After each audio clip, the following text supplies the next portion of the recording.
Taking the Myth, your topical skeptical discussion show. I'm Stephen Knight, and joining me for the last Taking the Myth of 2020 is Iram Ramzan. Iram, how are you doing?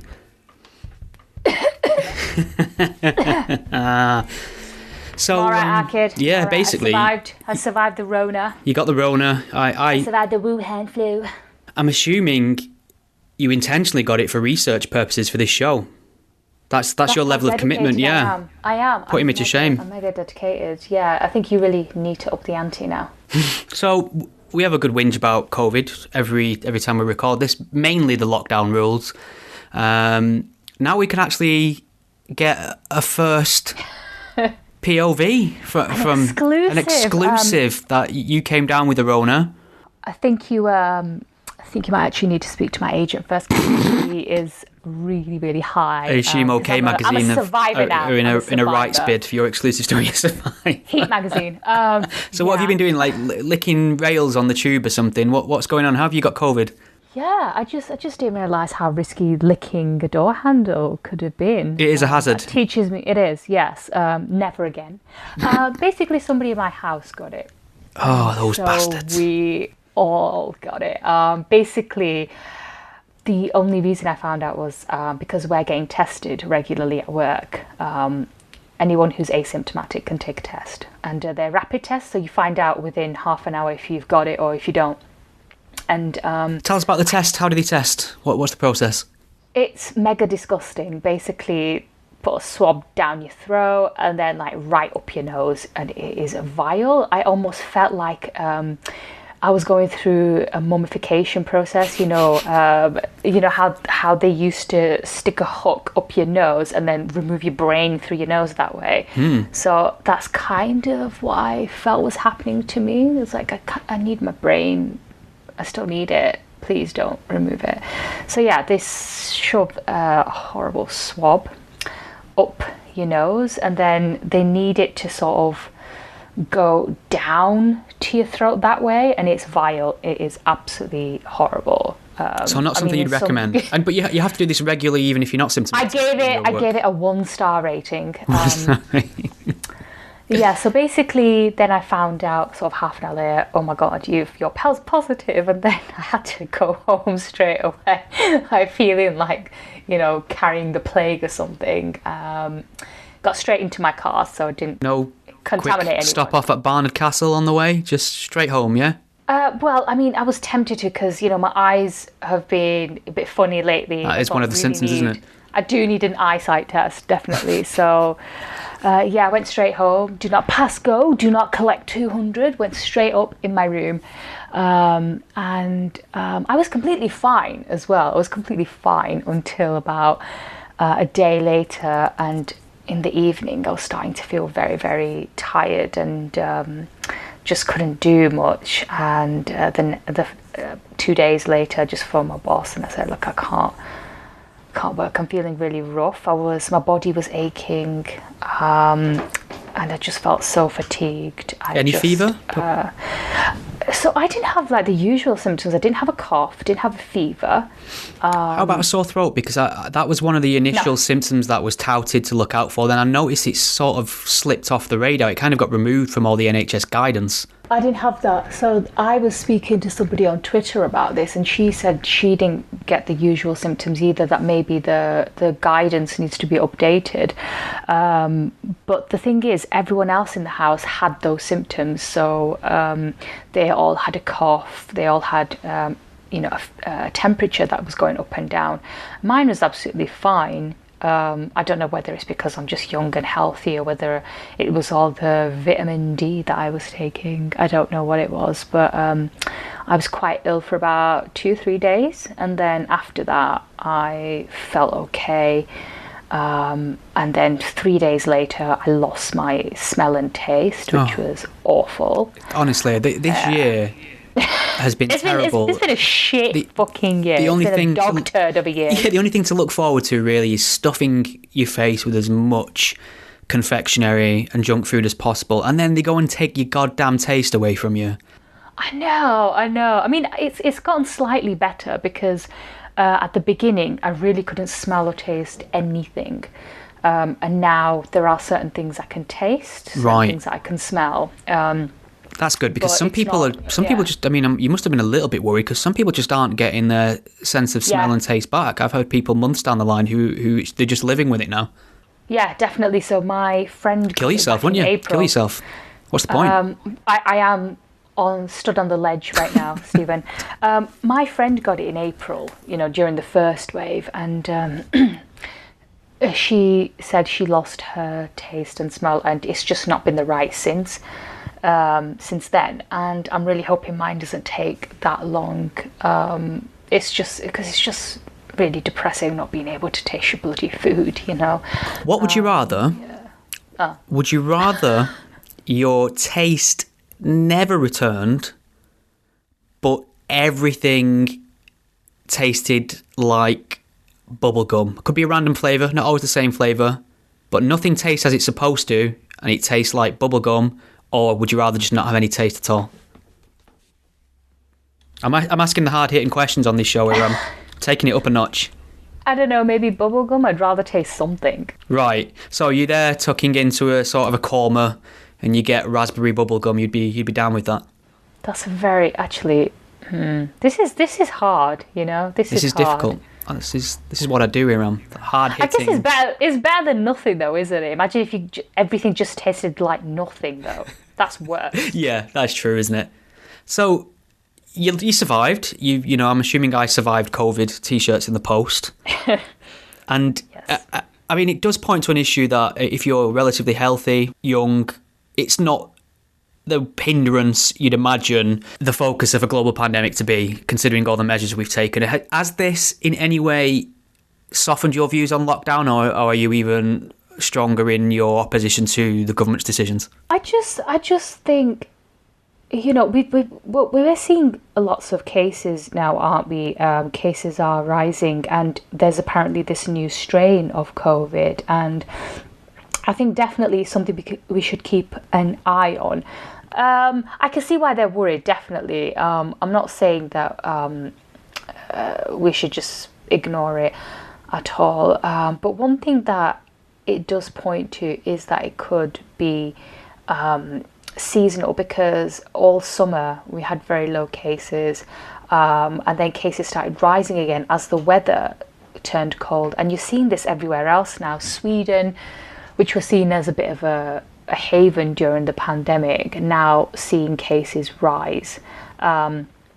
And there are people who are very, almost gloating about this, saying, oh, where are the pro-Sweden lot during this? And what they fail to realise is actually it's only now cases are rising in Sweden. They've been absolutely fine up until now. I know they're saying that their deaths per capita were higher, but even still, they didn't have to take too many draconian measures, and they were able to have some sort of normality throughout this, whereas we've not really had that. And we are seeing cases rise everywhere, even South Korea, which was, again, this was lauded as an example for how to handle a pandemic, because they rapidly tested everybody, and they had very, very few deaths and few cases. But now what they're seeing is their cases rise. They're seeing a few cases rise in Australia as well.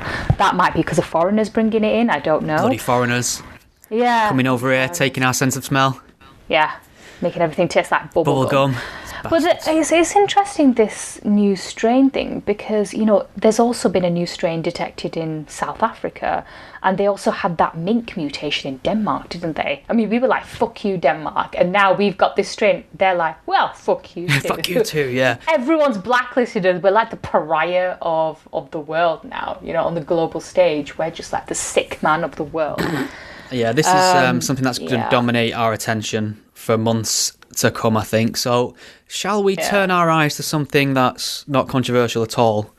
This is a headline from The Guardian. The Guardian, that liberal bastion of journalism. And it reads as follows: Black Lives Matter has increased racial tension 55%, say in UK poll. So 55% of people in a UK poll would agree that Black Lives Matter has actually increased racial tension. So, how did they measure that? Yeah, that's a good question. But they claim that a majority of people believe Black Lives Matter, the anti-racism movement that spread across the UK this summer, has increased racial tension, according to a poll.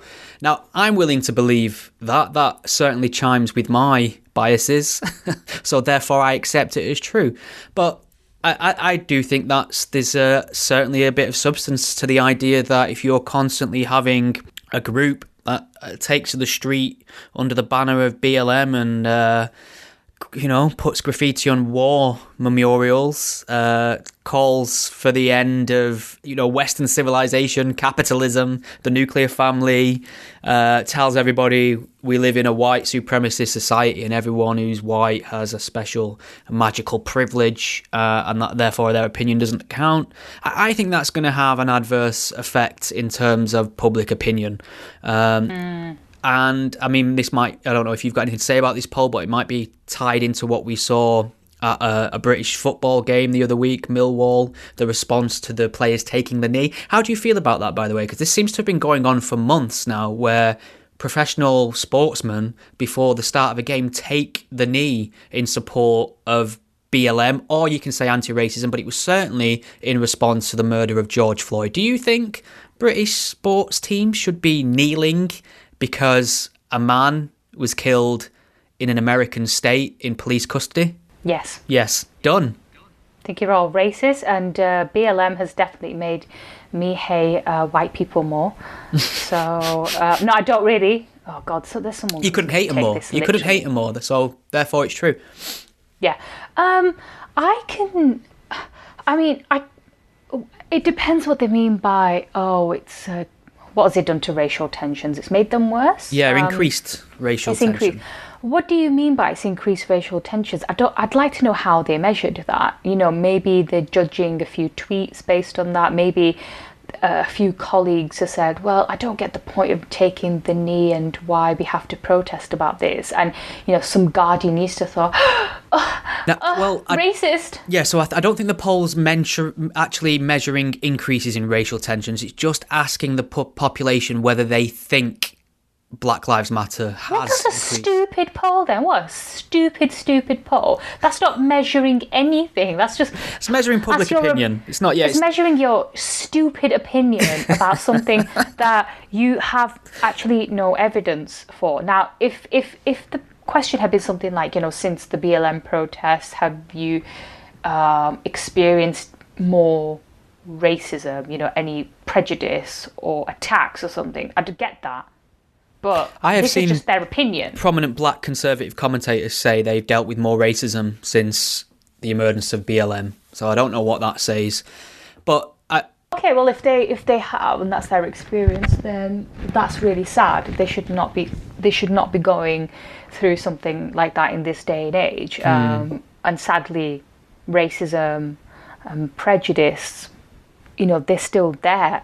I mean, certain societies are better at dealing with it. I happen to think that in this country, we all, on the whole, do get along, and there's not open prejudice out there between people of different skin colours. It's not like it would have been back in the, say, 50s or the 60s when the first generation of immigrants came. Even the 80s or 90s were a completely different universe away in terms of racial prejudices, or certain, what can be measured as socially acceptable. There are just certain words that you will not hear out in the wild anymore in the UK. And if you do, it pierces the air like a dagger.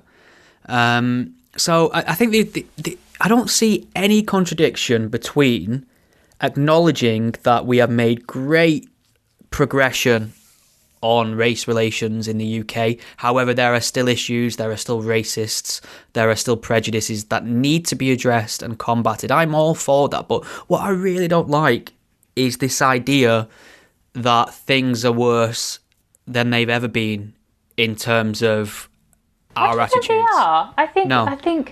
I think basically we're living in an era where there's a lot of information available at your fingertips. People are more aware or woke about certain issues now.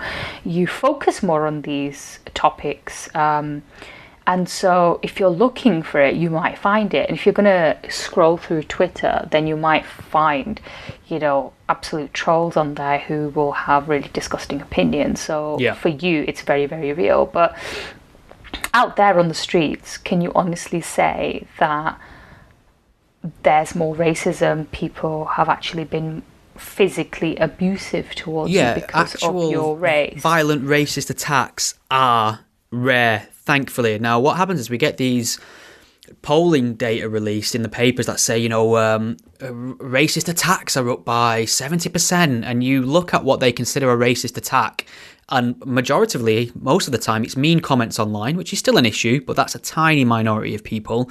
Or secondly, it's something that's been said in the street and not necessarily racist, something that the recipient has perceived to be because of their skin colour rather than the words that were used. So it's a very mixed hodgepodge way of categorising, racial transgressions. And I just feel like if you have to go to them lengths to sort of sex up the figures, it's because real sinister racist attacks of the physical form are so rare that in order to justify your existence as an anti-racist organisation, you have to look elsewhere to get your statistics. So, I mean, and again, like I said, racism exists, and I will stand against it wherever I see it. But I don't see people championing the progress that's been made, and it almost is like their rhetoric on it.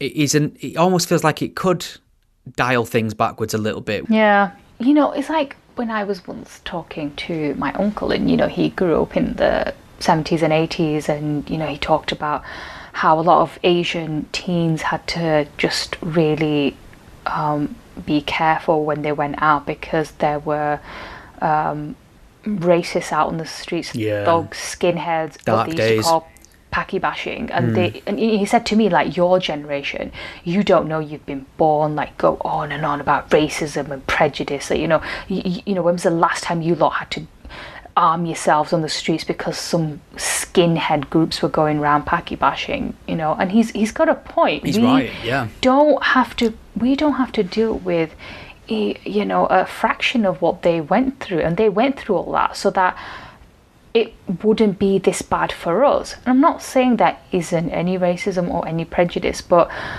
this idea of having BLM protests here about something that happened in America when our race relations are completely different, it's nowhere near on the same page. America seems to be a bit more obsessed with race, whereas here I'd say it's more about class than anything else. Yeah. So importing all this crap from America is just absolute nonsense, and I'm getting fed up of American issues being talked about here as though they're on the same par, really, and they're not. It's funny you should mention that. My place of employment offered a workshop on everyday racism. They had some social media experts come in to provide a seminar on racism, and to be fair, it was exactly what I expected. It was all the far lefty progressive talking points about privilege and microaggressions and things like that. But the vast majority of it was spent making reference to incidents in America. And I kind of... Did you ask them? Can you think... I absolutely did. So at the Q&A section at the end, I raised my... I raised the point that are we not in danger of importing the problems of America in our rhetoric? And, I mentioned a few of the people they'd referenced and pointed out their American incidents. And they also raised the point at one point in the talk that, diversity on Britain's Got Talent, the group Diversity, a lot of people objected to their performance that had something to do with BLM. And these people that came in to lecture at my place of employment was basically, it made it clear that they thought anyone who objected to that did so because they were racist. And I pointed out that BLM's a political organisation and maybe people are objecting to that. And I was literally told that I have no ground to criticise a black person's response to the murder of George Floyd because I'm a white person. So were you white-splaining? So basically, in my place of employment, Stephen, on company time, I was told that my opinion was invalid because of the colour of my skin. Now, that is acceptable, and that is almost considered a progressive viewpoint. Now, that's socially acceptable. People will pat you on the back for bringing down the cis white man. Now, can you imagine any other scenario of any other group on planet Earth in the UK that I could say, you know what, you should probably shut your mouth because you've got a certain pigmentation in your skin? Can you imagine how quick I'd be marched out of that building and be looking for a job? So that's where we are, and that kind of thing, I feel like I can handle it because I'm used to it. I've been swimming in these waters for a while now, and I know a lot about critical race theory. You're used to my racism. Yeah, exactly. But I'm just thinking of someone who's not versed in this, who's being told to shut up because of their skin colour. And, I don't think, and I appreciate historically, that's been the experience of non-white people, and that's horrible. But we can't claim that treating people that way is wrong whilst continuing to treat people that way as a potential solution. It's going to end in big trouble. And this brings us back to Millwall. So Millwall Football Club, don't get me wrong, a very murky history in terms of hooliganism, racism, things like that. That's football fans for you. No offence to football fans. Yeah, I mean, obviously, it's always been a minority of people who love football, and I do think football fans do get unfairly tarnished. But hasn't football already started a campaign called Kick It Out? Why are they not playing that up? When they saw the whole Black Lives Matter thing, instead of maybe pandering to that and thinking, let's all take a knee and make people take a knee. And don't forget, we're supposed to keep politics out of sports as well, aren't we? What they should have done was think, right, let's reiterate our Kick It Out anti-racism campaign and reiterate this message that racism is not welcome in football, and just promote that a little bit. I'm all for that. Well, what happened to that? Yeah, so I mean, here's what's funny. So sporting fixtures in the UK have been played behind closed doors because of lockdown rules. So that means that although football games have been going ahead where they can in stadiums, the stadiums have been empty and fans haven't been allowed back in yet. Now, whilst that's been going on, the football fans have been the football players rather have been taking the knee before each game in solidarity. First of all, it was in solidarity with Black Lives Matter. Then they kind of got smart to the Black Lives Matter branding and noticed that there were some murky political elements they didn't want to endorse. Yeah. So they did away with Black Lives Matter branding and slogans. I can't remember what they replaced it with now. But they were still taking the knee, which is a direct response to the Black Lives Matter movement. It's what the Black Lives Matter movement have propagated globally. It was a response to the murder of George Floyd, and a lot of the football fans are not very happy about this. They don't want to see their team support causes that they feel also are anti-Western, anti-capitalist, who are racist in character, who aren't doing anything to help black people in material ways that I can see. So it was actually floated in a Douglas Murray article a while back. He said that the fans aren't going to put up with this when they get back into the stadium. And that's what we saw when Millwall fans returned to the stadium. They booed their players. Now, it was blatantly obvious to me what was going on there, what they were booing. They hadn't all just become racist overnight. This is a team that voted a black player of the year something like 5 times in the last 10 years. And they booed the taking of the knee, and then everyone went mad. The chattering classes pointed the finger and said, look at the racist Millwall fans, they're being racist. Now, is this oversimplistic way of summarising incidents like that a huge problem too? Because it wasn't just the commentator, it was newspapers. There were no journalism. No journalists were going to speak to the fans or the player associations or the management or anyone. They were just reporting online and in their news articles that Millwall fans were racist for booing this Black Lives Matter associated taking of the knee. It's very few people are being very sensible about this, I've noticed. You're either you have to be on board with BLM as a movement. Like, you don't. you can admit that there are problems with prejudice and racism and bigotry out there, but why does that mean that you have to support BLM? Why do you have to support the political movement? Why do you have to support this idea of defunding the police because of something that happened in America, for fuck's sake? And as I've said before, we already had the Kick It Out campaign in football, and the Millwall fans, the club, they issued a statement afterwards saying that they disagree with the group and they absolutely support kicking out racism out of football, and they're all on board with that. But we saw that the following week, didn't they? When the players decided they weren't going to take the knee. Instead, I think they'd link arms in solidarity with anti-racism, and the Millwall fans did not utter a single peep. No boos, nothing. I think they may have applauded it. They were just angry at this taking of the knee nonsense. So either they were racist and now they're not, or they were never racist to begin with, which is my theory on this. It could be just that all white people are racist, Stephen. Here's something that's really, really, really controversial and probably wasn't worth saying at the time, but I feel further enough away from it now to float the idea.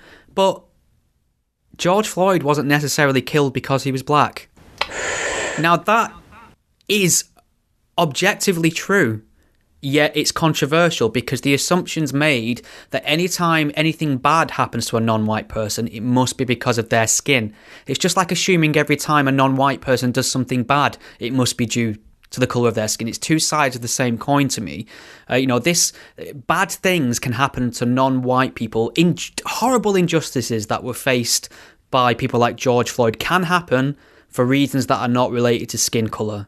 So I think we just need to take a moment and realise this entire thing that has led to towns burning, statues toppling, racial tensions increasing through the roof. All this could have happened due to an incident that has not been conclusively demonstrated to me as a racist incident.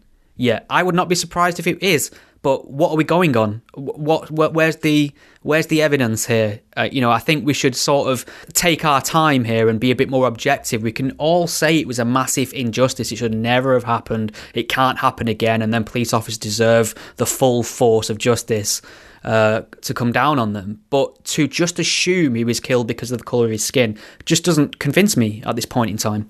I think also what we need to point out as well is that the minute you start vandalising objects, statues that people respect, really, of, say, Churchill or whoever, people who are regarded of as very, very highly in this country, if you start vandalising those statues, and basically saying everyone who was a leader in this country and everyone that we've got statues of was a massive, massive racist and they don't belong here and they don't deserve to be celebrated in such a way, you're not going to get many people on board. You're not winning hearts and minds, are you? You're not. It's the same thing with the Extinction Rebellion protests. A lot of people could get on board with the message that we need to take better care of the planet and do more in terms of being green. Fine, I get that. I'll recycle better. Fine, I'll separate my paper from my plastics. But the minute you start disrupting the trains and blocking roads, you're going to piss people off who may have been on board with your message and had sympathy with you, and you've just gone and turned them against you. It's not how you win people over. And if you want people to get on board, then you do have to win them over. You can't just preach at them and lecture them. Yeah, I mean, you make a great point about earlier when you said, you can oppose an organisation like BLM and still advocate for racial equality and anti-racism, and that's how they get you, because they say, oh well, we're the anti-racism group and you oppose us, therefore racist. I mean, it's just like me. I mean, you talk about Extinction Rebellion there. I would say that I'm an environmentalist. One of the reasons I don't eat meat ties into the climate. I'm very much on the ball about plastics in my house. Just this year, in fact, all the presents I've wrapped, we've wrapped with recyclable paper and this special recyclable tape that you use and stuff. It's shit, by the way, absolute garbage. This eco everything that's eco-friendly and good for the environment is fucking shit. Yeah, I agree, more or less. But what I'm trying to say is, I'm already conscious about this. I'm on their side. Straws. I'm on the side of the cause. Yet when I see Extinction Rebellion behaving in the way they do, it makes me want to drag them off the top of a tube. You know what I mean? So You've got to think about what you want. It seems like a descent into an anarchist mindset more than an activist one to me, and it just feels counterproductive to the cause they're hoping to champion. Yes. Shall we talk about Trump? If we must. So he's not give up on the Twitters. He's still screaming in all caps about stolen elections, for which there is zero evidence to my mind, credible evidence. Obviously, we have to make a distinction here between election fraud, which does happen, versus an entire election being stolen, which is very, very unlikely to have happened. But he's not giving up. The lawsuits have been laughable. Thrown out of court. Some of the things can say with them. I watched Rudy Giuliani's live press conference a couple of weeks ago, and it was infuriating how much bullshit came out of that man's mouth. It was pure gish gallop, start a million fires without providing any evidence, and just try and watch people put them out. It is concerning to me because, like we've spoke about before, it's right out the fascist playbook, not ceding power when you've lost an election. I'm still fairly confident he will go when he's supposed to go. However, what's interesting about this, and I'll read this headline from The Verge and we'll get your opinion on it.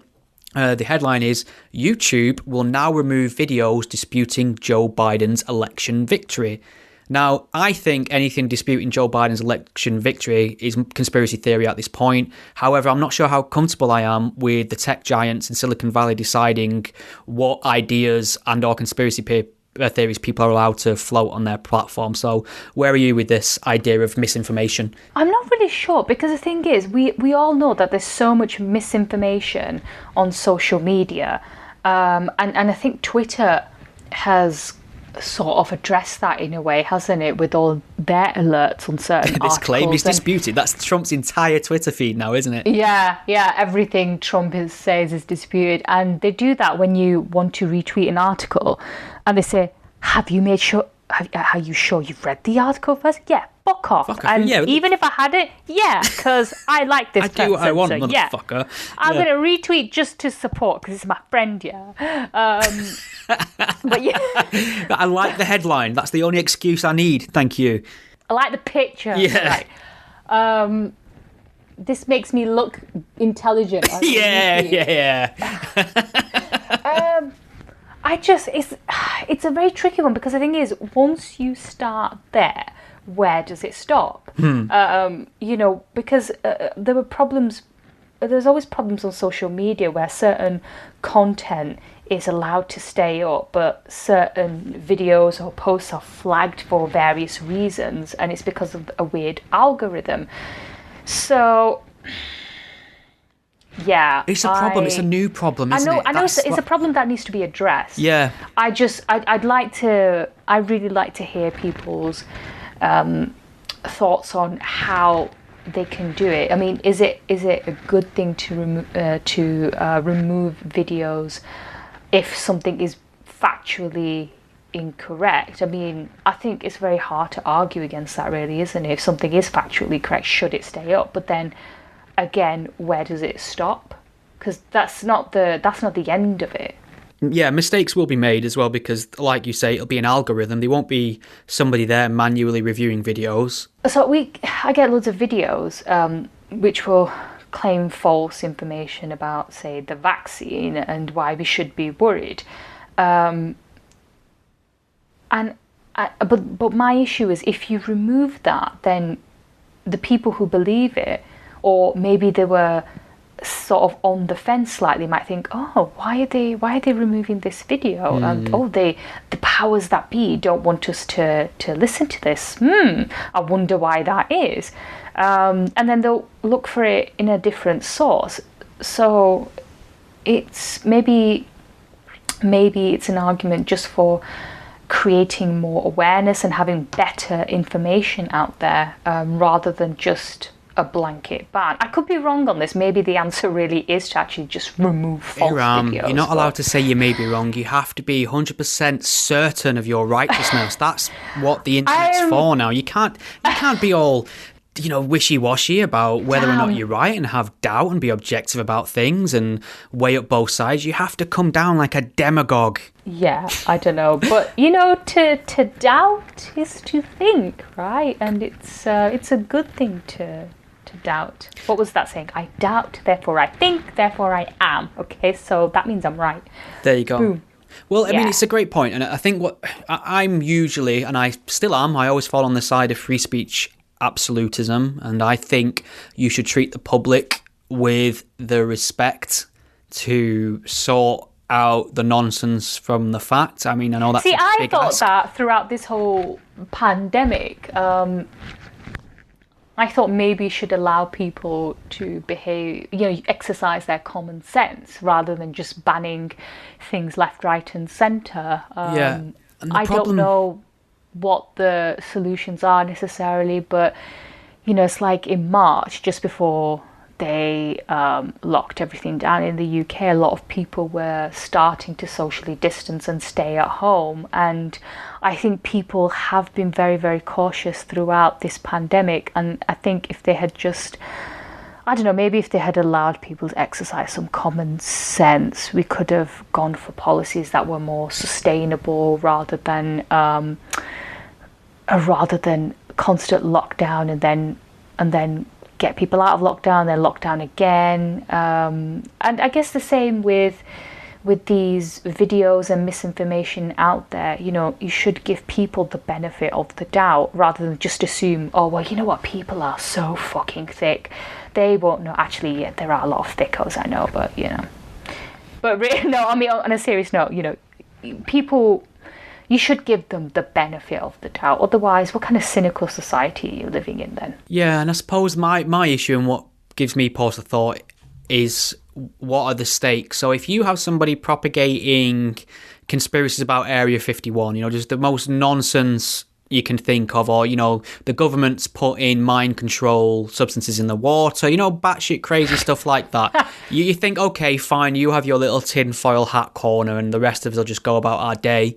But however, when you're talking about COVID conspiracies and anti-vax conspiracies, this could be a public health issue if people were to accept it. So that's for me where it becomes murky. But I still maintain the best response to misinformation is more information. Correct information. That's what they should be doing, with this vaccine, because this vaccine came out very, very quickly, and the reason for that is because they've had so much research thanks to the whole SARS and MERS crises. You educated me on this last time we spoke, because I'm willing. You were like borderline, like, oh yeah, it's a bit dodgy, innit? Here's how it works in the sense of good information, because I said that people might have concerns that the vaccines come out a lot faster than a standard turnaround time for a vaccine, and that might lead people to believe that the due diligence hasn't been carried out, etc., which I think is a fair question for people to ask. And then obviously you educated me and told me that the reason they've been able to do it so swiftly is because they've basically used the research obtained from similar strains in the past, MERS, etc. So then I've passed this information on to people that have had the same concerns, if you understand. I've spoken to friends and family. Yeah, and the technology is different now. Yeah. But it just reiterates that point that, I'm always educating you on stuff, Stephen. But, so somebody could put a video out now and say, it's dangerous because it's been rushed out. Now, in response to that, a lot of people who are knowledgeable on it, like yourself, will say, well, actually, no, this is why it's been turned around so quickly. Now, that response will no doubt educate a lot of people on the sidelines who were thinking, actually, this is a genuine concern. Then they'll hear a reasoned answer from somebody like you and then be more knowledgeable. So in a sense, sometimes misinformation serves a purpose to amplify correct information. There's always a response, if that makes sense. Definitely. So I was speaking to a friend, and he was very concerned about the vaccine, because he's been very careful throughout the pandemic as well. So he's not like a nut job or anything, but he was concerned about the vaccine. And And he said, our vaccine's always good, blah, blah, blah. And I did point out to him, look, this is why we've got the vaccine now. And also, what could the government gain from giving you a vaccine? If anything, this pandemic has been so bad for governments because, look at Boris Johnson right now. He's stuck between a rock and a hard place. He's hardly Mr. Popular. And also, he was saying, well, what's the benefits of vaccines, blah, blah, blah. And I said to him, well, don't forget, polio was eradicated thanks to a vaccine. And the only places where polio still exists is in Afghanistan and Pakistan, where there are so many groups out there, like religious fundos, who aren't letting people take vaccines because they're spreading a lot of misinformation. They're trying to claim that this vaccine is going to make them into infidels or something. It's going to make them worse. So that's the only reason why polio is still around. Well, that's a great argument, because the only reason they're able to spread this information and it to have power is because the opposing viewpoint would be suppressed. It's because they're not on YouTube. Yeah, but if say Afghanistan had the free exchange of ideas, the polio problem probably wouldn't be as big an issue. But the fact that only one person's allowed to put one narrative forward is the issue in Afghanistan. This is the problem. And in a democracy, you are going to get all sorts of ideas, even if they're batshit crazy, even if they're ridiculous, whatever it is. This is what you get in living in a democracy. You get all these ideas that are able to exist and share, as opposed to living in an authoritarian country like bloody China, where you can't express your opinion freely. Yeah, I think people forget. And the upside to that for those people, I guess, or those regimes, is people are more compliant. So you saw that throughout the pandemic, that the Chinese authorities were able to lock down cities. They were able to stop people from traveling. They made them download codes. Yeah, say what you want about totalitarianism. They know how to run a goddamn pandemic. No, but what I'm saying is that people keep saying, oh, China handled the pandemic well after fucking unleashing it on us.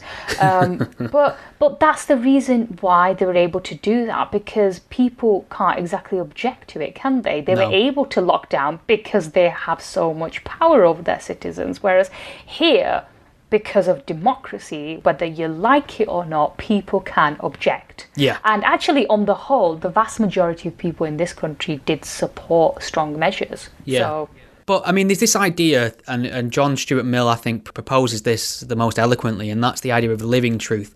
The fact that, even if we think we've got to the truth, even if we know we are correct, that isn't a tick box never to be revisited. You've constantly got to flex your muscles on that truth. You've constantly got to defend it. You've constantly got to keep breathing life into it, because if you don't, it just becomes a dogma. And then before you know it, you can't argue it because you don't even understand why you believe it. So this idea of collisions of knowledge, conspiracy versus fact, science versus faith, them kind of things, I don't think you can just draw a line under it and say, well, that's done now. It's not a save point in a video game. It's real life, and you've constantly got to defend principles and knowledge that you think are valuable. Otherwise, they just wither and die, and then they can't withstand any attacks upon them. So, I always bring it back to John Stuart Mill on liberty. That's all you need to know about free speech. He was the man. He was my dog. This is why I've been very, very frustrated with some of the measures that we've been taking, because people were talking about having these so-called immunity passports for hospitality venues, where, if you've had a vaccine or if you've had COVID, you must show it before you can enter a building. And there were so many other issues with this, and you have to think, well, what is it going to be like living in the future? And obviously you may disagree or agree with this, but I'm really worried about what could happen next time there's a global pandemic. What does it mean for our freedoms? And I know there are certain occasions where you really have to sort of reel it in, and your certain freedoms have to be temporarily suspended because there's a security risk or a health issue. I get that, but this idea that they were bandying around having immunity passports, I don't want to be checked for papers before I decide to go in a restaurant or watch a movie in a cinema. I mean, I'll be honest, God's sake. I will quite happily show my COVID passport and inform on my friends and family for not having them. If I can just go for a fucking pint, I would point out where Anne Frank was in the house at this point just to go to the pub. There's a soundbite for you. But it's like I can't even imagine how that's going to work, because it's going to take a minimum of, I think it'll take a minimum of 4 to 6 months to even vaccinate the most vulnerable people. Yeah. Never mind people like me and you. And can you imagine like fucking 80-year-old grandma going down to, for a pint, down the road? She's not going to be out and about spending her money in the pub unless your nana is a G, which mine totally was. The people who are going to be out and about spending money, going out to pubs, going out to nightclubs, cinemas, are going to be young people, and we're going to be the fucking last ones to be vaccinated. So yeah, the weight of the economy's on our shoulders. I know, we're fucked, Stephen. We are absolutely fucked. We've had to bend over and take it as well. we're just going to be and then climate change. If Greta Thunberg is to believe, like the whole planet's just going to shrivel up and fucking turn into a ball of fire or something. Yeah. How dare you? Stolen that girl's childhood, Iram. I'm just gonna. Do you know what? That is it, Stephen. It's nice knowing you. Bye. I'm stepping out on this ledge. Fuck you all. Don't go just yet, because we've got to cover the Tavistock clinic. So then you can kill yourself. Is that a deal? All right, I'll give you 10 minutes. Right. So I mean, this is an important ruling. This got spread far and wide, and it just seems to me incredible that we've got to the point where a court of law needs to rule on this. This is again in the realm of trans activism, the batshit crazy planet trans activism universe that these people live in, that the rest of us are squinting at and saying, what the actual fuck? Yet any dissent is labelled as transphobia. But I shall read the headline from the good old BBC, and it is this: puberty blockers, under 16s unlikely to be able to give informed consent. Now, why is that headline, Iram? Why do we need to be informed that people under the age of 16 are unlikely to be able to consent to life-altering procedures and drugs that aren't medically necessary? I mean, anyone under 16 is an idiot, let's face it. I agree. I'd say, yeah, even... I mean, for God's sake, I used to think when I was like 15, wearing pom-pom bobbles in my hair was a good idea, and they kind of looked like testicles at one point, so I was like, okay, oops. So let's face it, under 16s can't make good decisions. Yeah. I mean, you might get one or two good ones, like our Greta. I had an eyebrow piercing, and I used to want a ponytail, so I'd probably I'd be fast-tracked right down the gender clinic. I would have been the one battering you in the playground. With my pom-pom and balls. I would have deserved it. So, I mean, we are having a laugh here at the absurdity of the situation, but it is very serious. You have young adults who already might have some psychological issues. They might be unhappy. They might be very confused about their gender, their standing in life. Teenage years can be a nightmare for people if they go as planned, let alone if you've got, a gender identity crisis, playing out in your psychology at the same time. And these people, as we're finding now, many of which are getting to full adult age and are deeply resentful of the decisions they were allowed to take in their young teenage years relating to... We're told that you really can't make certain decisions until you're at least 16 or 18 for certain other decisions. You're not considered an adult until you're bloody 18. You can't even really have sex or consent to sex until you're 16. So this idea that you can consent to having these drugs that will change your life forever is ludicrous. And how is it that this was allowed to happen? It's insane. And what's happened over the years, and I've heard this bandied around so many times, this appeal to emotion. So they'll say things like, would you rather have a dead son or a living daughter. Because they'll say the suicide rate amongst children with gender dysphoria, so deeply unhappy that they can't transition, is such a clear and present danger that if you fail to act on this as a parent, you're essentially tightening the noose, which is a terrible thing to say. And no wonder parents will worry and try and be as supportive as possible, especially given transitioning now isn't just something that happens, it is celebrated. It's seen as virtuous. We applaud people. Have you seen all the praise Eddie Izzard's getting at the moment for changing his pronouns to she, her? Oh. So he's a woman now, Iram. It is known. It has been memory hold that he was ever a man. You go and check out his public profiles anyway. Excuse me, you're misgendering there. That is a hate crime. Well, that's a great point, because if I don't accept that Eddie Izzard was a man one day and now he's suddenly a woman because he pops on a dress and changes his pronouns, I am guilty of bigotry. I feel like I'm being gaslighted. Crime. I feel like we're all being gaslighted here. Do you know what I mean? But, you know, this Tavistock ruling is thanks to a very outspoken young girl called Kira Bell. You know, she was just 14 when she started identifying as a boy. She was referred to the gender identity service at Tavistock. I think she was about 15. She was 16 when she was prescribed the puberty blocker medications after 3 appointments. So maybe people argue, well, she was old enough to know, but she only had 3 appointments. You'd think maybe she should have been offered more counselling.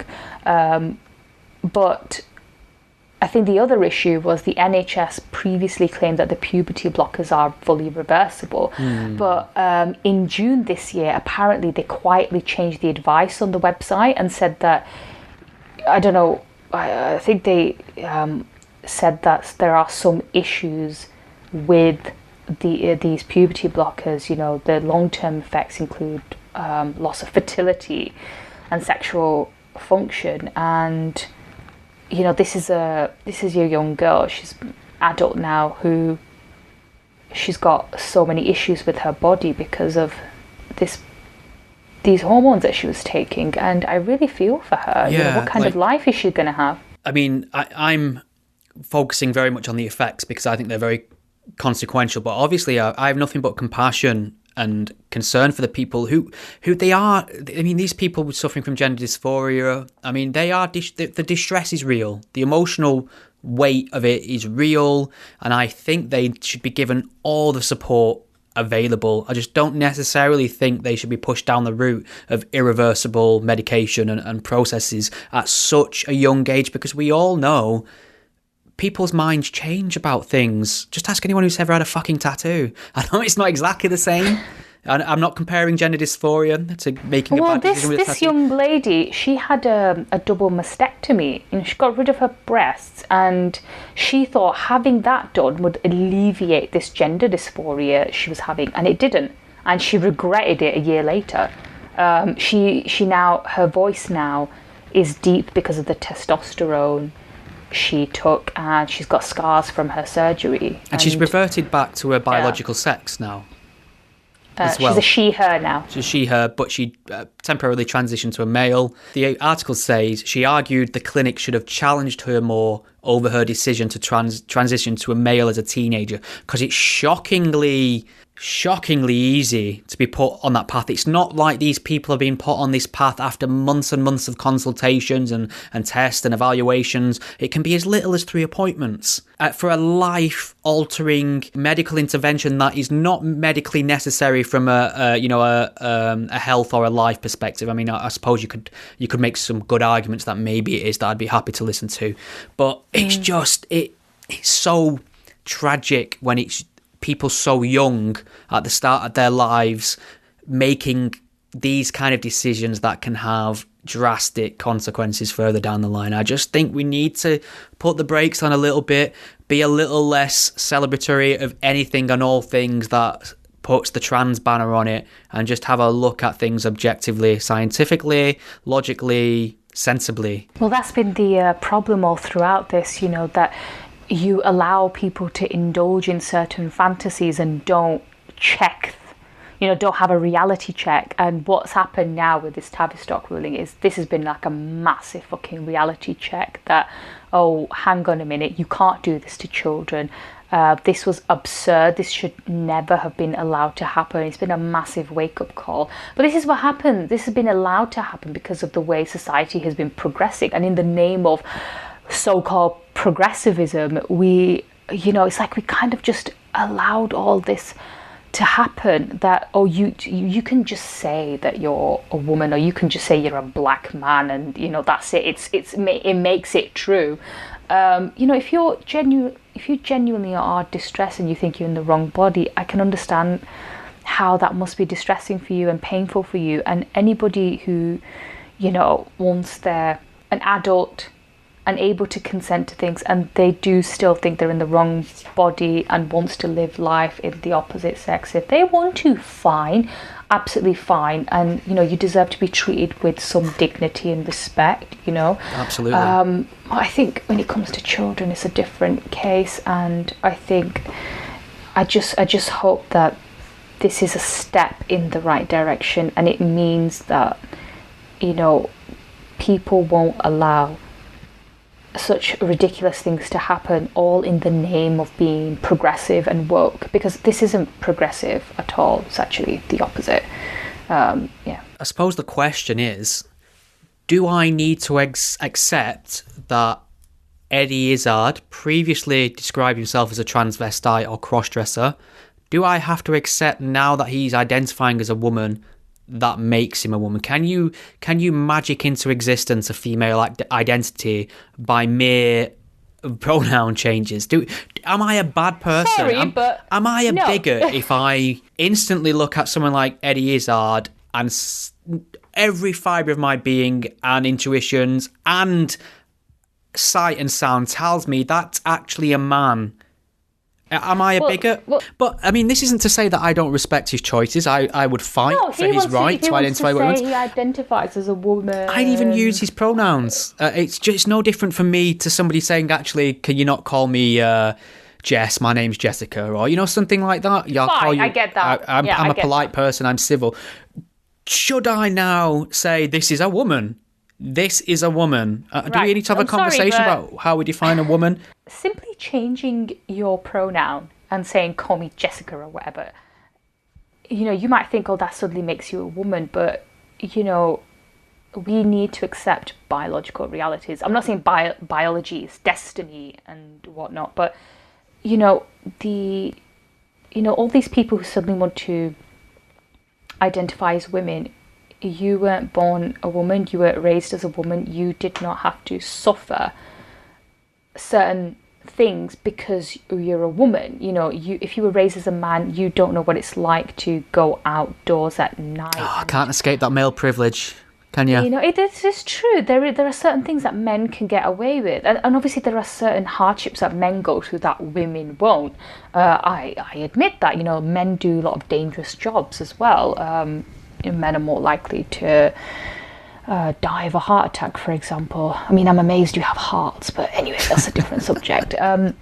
But there are certain things that are a reality, and that is due to our biology. And if we, I mean, look at this is a very timely topic as well. COVID, you're more, COVID affects you more if you're a man as well, and also if you're older. So biology plays a part there. And if you get rid of biology and claim it's not real, then what does that mean for how we function as a society? What does it mean for healthcare? Because you have to take into account people's biology when you're deciding how to treat them. And if you're a man, for example, like I said, you're more likely to suffer from heart problems. As a woman, when you go through childbirth, you go through so many health issues after giving birth. So this idea that we can live in this utopia where there is no such thing as sex and you can switch genders, well, sorry, but most people realise that is just bullshit. I agree.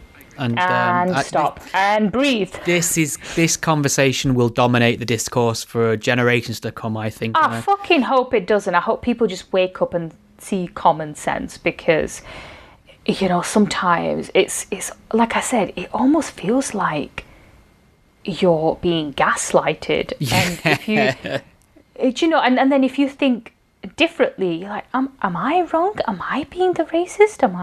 What's going on here? That's the thing, because you don't want to fall into the trap of old man screaming at the sky, where anything that's new and progressive, you will instantly turn your nose up at as a generational thing. I want to have my mind be malleable, and I want to maintain my progressive sensibilities, and I try and latch on to data and science to guide me through the sort of taboos that are dominating our discourse at the minute. And I do think I'm on the side of common sense when it comes to this trans row, but we shall see. I look forward to changing my mind if I'm wrong. Do you think we should look at some Twitter questions? Sure. Did you want to talk about the grooming gang?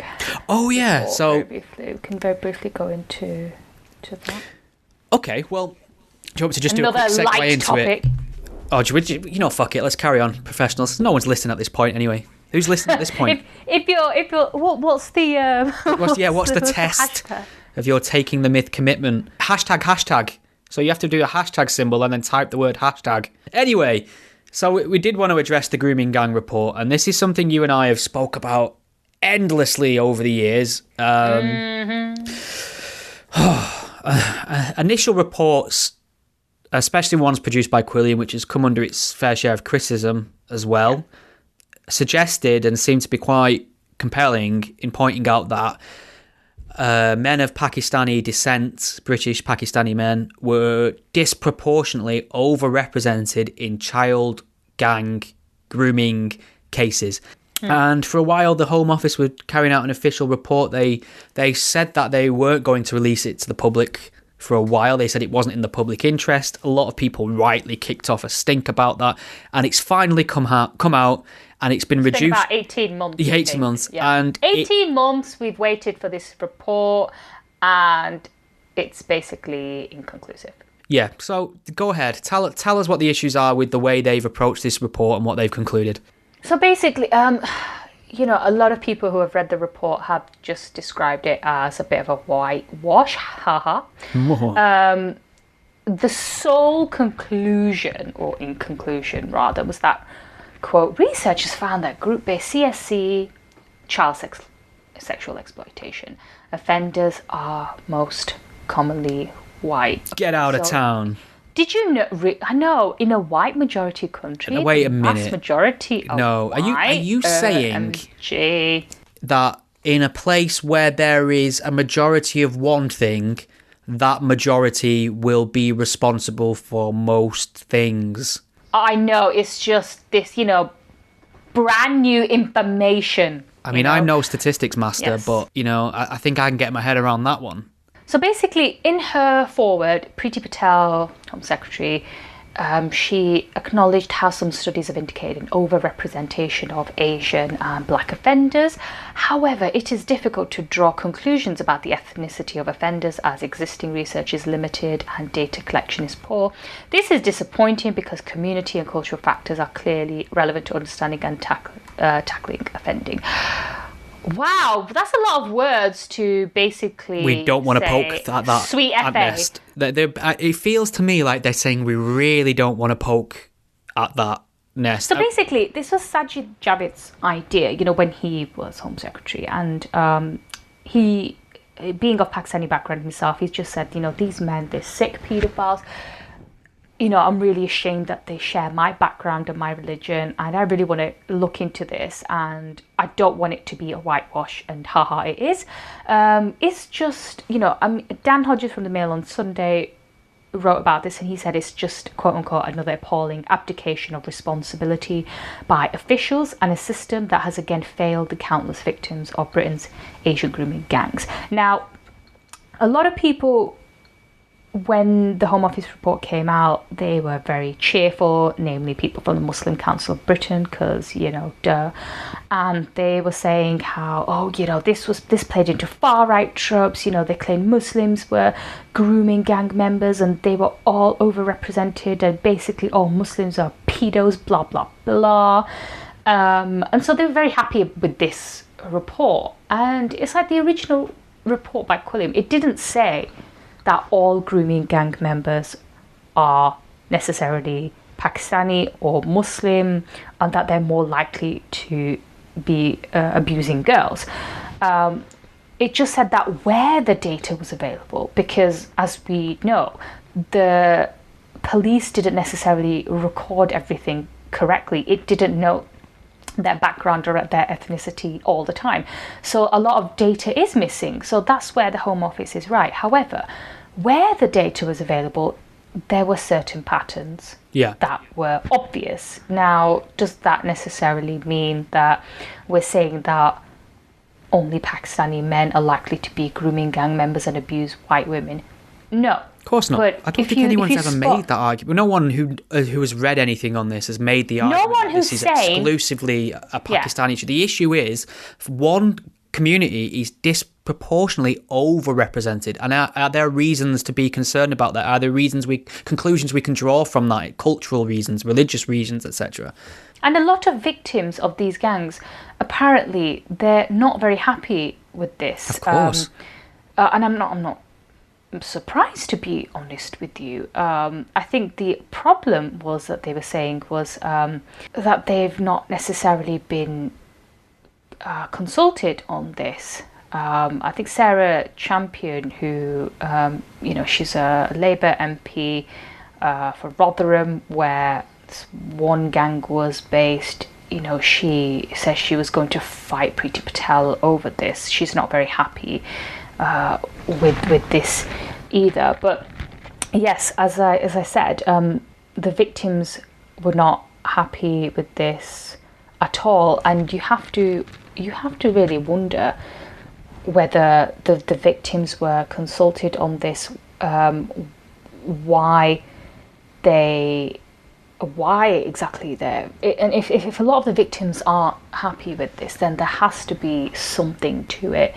The group said that they were being kept at arm's length from officials who were working on the report, and there was no date set for publication, and then suddenly this report comes out of bloody nowhere, and after 18 months, it was just a bit of anticlimax, basically. I see a couple of immediate problems with this. So the first thing to note is this report has not concluded that it wasn't true that Pakistani men were overrepresented in these statistics. It is shirking its responsibility to find the truth. It's saying it's inconclusive, we don't have the data, we can't make any solid claims. So that's the first issue. The second issue is that's being summarised in the liberal press and in headlines as it wasn't true that Asian men were overrepresented, or Pakistani men, however you want to term it.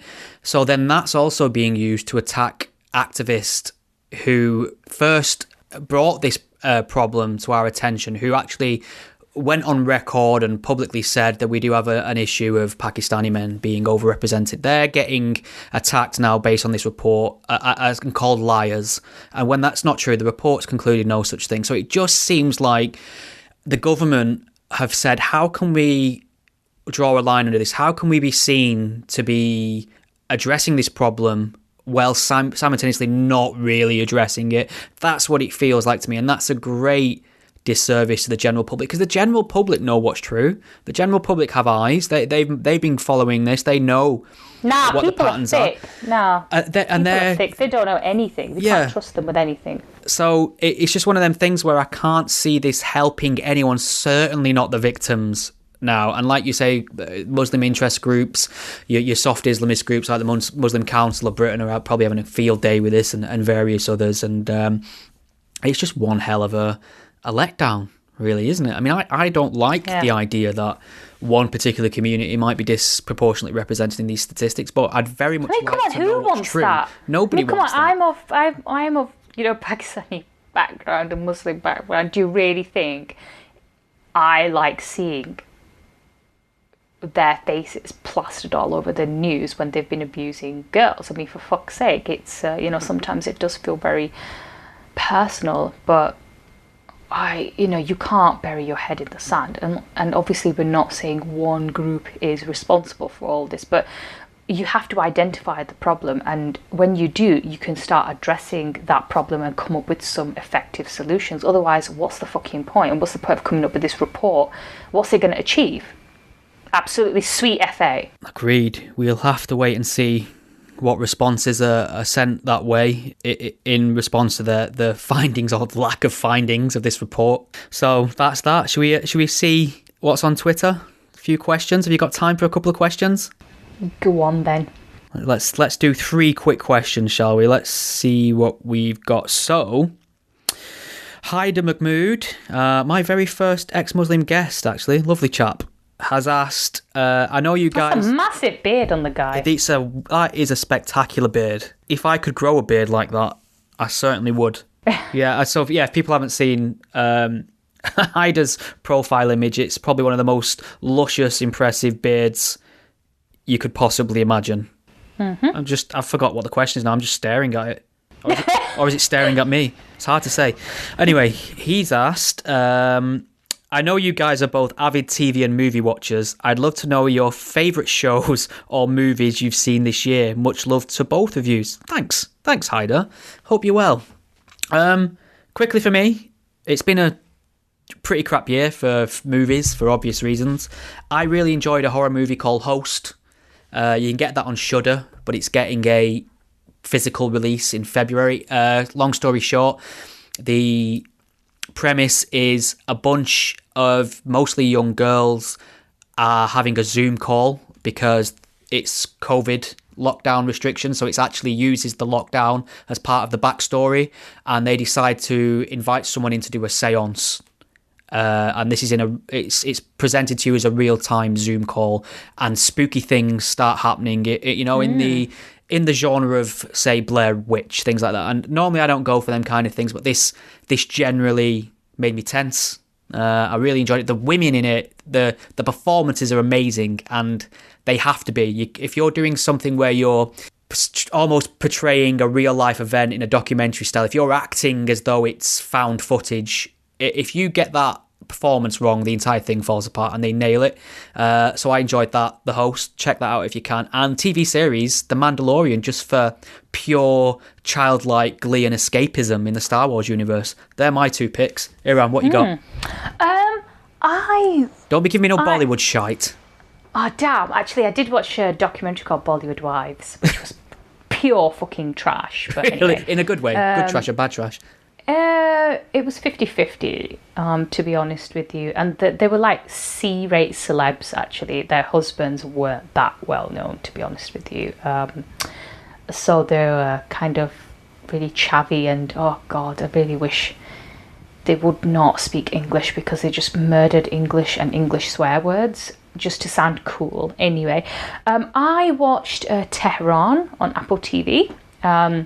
It's basically an Israeli spy who's sent to Iran, which is an enemy country, and she manages to sneak in, and I think she's supposed to be disarming some nuclear plant or something like that. Is this a TV series or a movie? This is a TV series. Oh, okay. She's such a shit agent. Like, I don't know why we're supposed to be cheering her on, because I'm there watching her like, what the fuck are you doing? Why are you supposed to be the hero here? I mean, you're so fucking incompetent. Like, we'd make better secret You do realise you're supposed to be recommending things that you like. I did like it. Right, okay, just checking. I did like it. It had some some good-looking guys in it, so I watched it for that. All right, okay. And I also, speaking of good-looking guys, I watched an Israeli drama called When Heroes Fly. And it's so good. It's on Netflix. It's basically about a bunch of ex-IDF soldiers, and one of them, his girlfriend, she goes to Colombia. Sorry, she goes to Colombia. Fuck you, man. Fuck you. And she's such a putana. She goes to Colombia, and she goes there because she's had a bad breakup, and then she's involved in an accident, and one of the guys one of the gang who's living and settled in Colombia, he sees her picture in a paper and he's like, whoa, what the hell? She's supposed to be dead. So they all go to Colombia to solve this mystery and find out what's actually going on. Is she alive or not? And it is so good. It's really, really good. I think a lot of these Israeli dramas are I think they're very on point, and I'd really recommend that. You know what? I think film recommendations are a perfect point to end on. I think they are. And Michael Owen, if you're listening, you know what to watch. We should just scrap Taking the Myth and do a weekly film podcast. Fuck it. Fuck it, yeah, definitely. Another question. The Colossus has asked us, quick roundup of the year. Shit. Yeah. Fucking shit. 2020 is all you need to see. Like stepping into diarrhea and then slipping on it and then smashing your face on the pavement. That. And everything tasting of bubblegum. Yeah, exactly. Javi Jeff. He's changed his name again. How to get the mainstream press to stop being so willing to give a platform to extremist support groups. I don't know about you, but there was an article in the Metro about Muslims and Islamophobia, and the journalist interviewed Asim Qureshi because he's got a fucking book out. Sake. Like, why am I? And he was moaning, why am I being asked to condemn terrorism and extremism?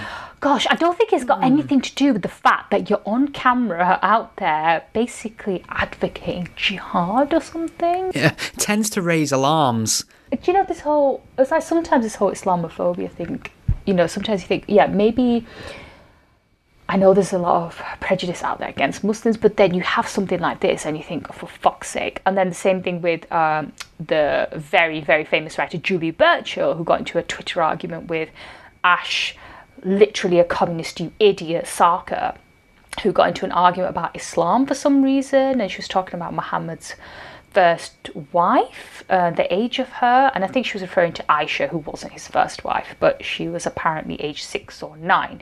And, Julie Burchill said, oh, I don't worship a paedophile. And that was flagged up as Islamophobic. And it just made me think, yes, I get that a comment like that is offensive to Muslims, and I get that. Fine, you can say it was in bad taste, Julie, but can you say that comment in itself is Islamophobic to Ash Sarkar? Because she's not saying Ash is a paedophile because she's a Muslim or whatever. She's saying that her prophet was a paedophile. So it just makes you think that, hang on a minute, maybe this whole Islamophobia thing and this definition of Islamophobia actually is about criticising Islam. Because it's not about generally insulting Muslims, because if it was, I don't see any example of it. And this just reaffirms the view that the whole Islamophobia label is all about not being able to criticise Islam. I agree. It is just another. It's a cold word for blasphemy 9 times out of 10. I think the issue with that and the Ash Sarkar one, and far be it from me to be one to defend Ash Sarkar, because I obviously you won't hear any arguments from me about not criticising Muhammad or Islam. But I think with the Julie thing, I think she's on thin ice in the sense that she reached for that in relation to nothing, as far as I can see. It came out of nowhere. So she used her faith as a form of attack. And if Ash had been making some comment about Muhammad, I could see how that would be reasonable in response. I don't know where the thread started from. I don't know where that came from, or if it just came out of nowhere. And if it came out of nowhere, then it just makes me wonder, Julie, why did you reach for that? And is it just because Ash is a Muslim, so therefore I'm going to bring something about Islam into it? Fair enough. And I think that was wrong of her. But at the same time, I think, well, I don't find it personally Islamophobic towards her. It wasn't insulting Ash per se, but then... Look at it this way. If she'd have insulted her about communism and made a jibe about Stalin being a megalomaniac, genocidal lunatic, that wouldn't have got her book cancelled. How's that any different? So then you have someone like... so then you have someone like Asim Qureshi, who's very quick to... use the Islamophobia word and like, oh, why am I being constantly asked this and that? And you're like, well, Asim, you have form. I'm sorry. And it's absolutely disgraceful that like a mainstream paper like the Metro it's interviewing him and portraying him as some sort of victim when he's not. Yeah, and I think there's an element of laziness to the news cycle in some areas. Present company accepted, obviously. Present, I'm not sure if that's the right phrase. Present company accepted with an EX. And accepted, because I'm acceptable. There you go. But I think with a 24-hour news cycle, and you need a quote from somebody who appears to have an air of officialdom to them. He's part of an organisation that purports to represent the Muslim voice. I just think if you want a soundbite, you might reach out without carrying out the due diligence. And I think these groups do tend to reinvent and sometimes even project an air of credibility that many aren't aware of. That, if you just scratch the surface, you can find full-on support for some of the worst conservative aspects of Islam and Islamic blasphemy codes, etc. So I just think people need to just be a bit wiser to it. And I don't think, I'm assuming the person who put that in the Metro is now fully aware of the murky background of this individual and his organisation. I'm pretty sure she would have heard. And this is another thing, again, about the free exchange of information. She has the right to do what she did, but I'm pretty damn sure she now knows there are issues with the way she behaved, and she might be a bit more careful going forward, hopefully. It's funny how Julie's book was about wokedom and stuff when what happened to her. Rather ironic. Well, I don't know if you noticed, since we've been on air, I've noticed the Free Speech Union, which I'm a member of, for obvious reasons. They've helped Julie Burchill, and apparently the book publisher has paid her advance in full and relinquished the rights of the book to her. They're obviously not going to publish it now, but I think they've honoured the original contract, as they probably should. So they've it's cost them in the end. So maybe that's the way people need to go. And I hate this idea of having to legal up when it comes to your right to free expression. I don't think you should be suing people or getting legal interventions when you've been the victim of something you said. I don't think you should have to do that. But sometimes what recourse do you have? Just go quietly into the night, unfairly yeeted because of an opinion or something you put on the social media? Have your career and livelihood destroyed over that? Or do you fight back, not by violence, not by being unfair, not by visiting the same tactics on your opponents, by taking full legal steps and in recourse to the law, your legal rights? And I think a few commentators were saying that, you can see why the publishers got scared and you can understand the backlash, and she's free to publish her book elsewhere.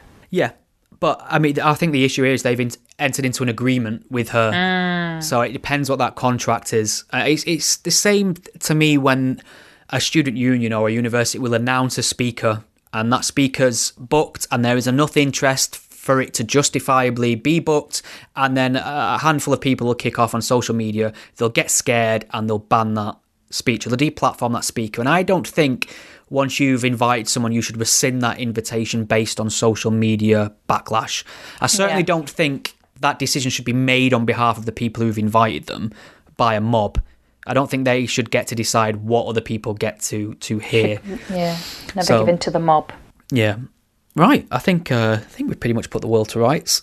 We have, Fuck 2020. Iram, this has been an absolute pleasure. It's been like the best thing to happen in 2020. And believe me, I sincerely mean it from the bottom of my heart when I say I'm glad you didn't die. I should fucking hope so. Yeah, so have a happy holidays or a Merry Christmas or however the fuck you want to say Happy holidays. Happy holidays, y'all. All the best. Happy New Year as well. And happy belated birthday. And happy not dying from COVID.